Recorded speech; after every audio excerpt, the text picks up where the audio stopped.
Video. तो आज मैं आप लोग को बताऊंगी टेंस के क्वेश्चंस, ठीक है। तो आज हम लोग टेंस के क्वेश्चंस करेंगे। यहाँ पर टोटल हमारे पास 4 क्वेश्चन है और यहाँ हमारा हेडिंग लाइन है change these sentences into interrogative sentences. Okay, so interrogative sentences में हम लोग को इन सेंटेंस को चेंज करना है, इन सेंटेंसेस को इंट्रोगेटिव सेंटेंस में। So let's get starting. So first हम लोग देखेंगे कि उसमें हेल्पिंग वर्ब क्या है, ठीक है। हेल्पिंग वर्ब देखेंगे तो उसमें हम लोग को बहुत हेल्प हो जाएगा। तो फर्स्ट सेंटेंस है they are playing. So they are playing में हेल्पिंग वर्ब ढूंढने के लिए हम लोग को मिल गया है, हेल्पिंग वर्ब है हमारा आर। ओके, सो आर को हम लोग ले लेंगे अगर, तो हम लोग अब लिखेंगे अपना सेंटेंस। अब आर को हम लोग क्या करेंगे कि शुरुआत में ले आएंगे यहाँ पर, ठीक है, दे से पहले, ठीक है। अब यहाँ पर लिखेंगे हम लोग आर दे प्लेइंग, ठीक है। तो अब ये हो गया आर दे प्लेइंग, ठीक है।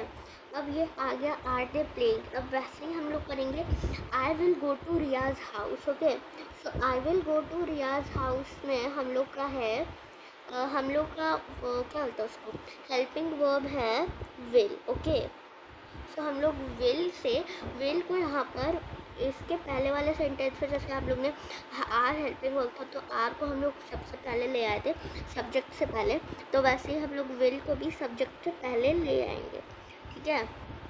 अब यहाँ पर हम लोग सेंटेंस लिखेंगे will I go to Riya's house. तो यहाँ पे हम लोग का आंसर हो गया will I go to Riya's house, ठीक है। तो आप लोग याद रखिएगा कि जो भी हम लोग का वो होगा क्या बोलते हैं उसको, लाइक जो भी हमारा हेल्पिंग वर्ब होगा उसको हम लोग सब्जेक्ट से पहले ले आएंगे, ठीक है। सबसे पहले फर्स्ट में वही वर्ड ले आएंगे, ठीक है, अगर हम लोग को इंट्रोगेटिव सेंटेंस में चेंज करना हो तो। फिर यहाँ पर उसी तरीके से है my mom is working. Okay, so अब इसका आंसर हम लोग लिखेंगे is my mom working. So इसका हम लोग का है, इसका वो हेल्पिंग वर्ब है इज़। ओके, तो माई मम इज़ वर्किंग। ओके, सो इसका हम लोग का हेल्पिंग वर्ब आ गया इज़। ओके, सो इज़ आ गया। अब इसको हम लोग सब्जेक्ट से पहले कर देंगे। ओके, इसको हम लोग वर्ब से पहले कर सब्जेक्ट से पहले कर देंगे। ओके, ठीक है। तो ऐसे ही ये हम लोग इसका भी आंसर मार्क करना।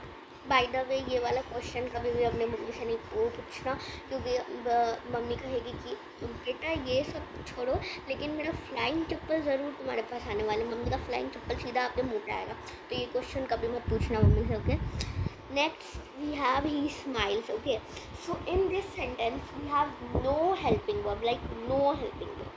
So what we have to do, we have to add did not. Okay, so in between of this means in between of these two words we have to add did not. Okay, so this will be sentence will be like he did not smile. Okay, or he didn't smile. Okay, so the s will be also cutted. Okay, s will be also not there. And one more thing you have to like remember that in present sentence, present one, we have to add did not, and if it is if it is past tense, so we have to add does not. Okay, so now we will check the answer. So these are the answers, and one more thing I have to tell you.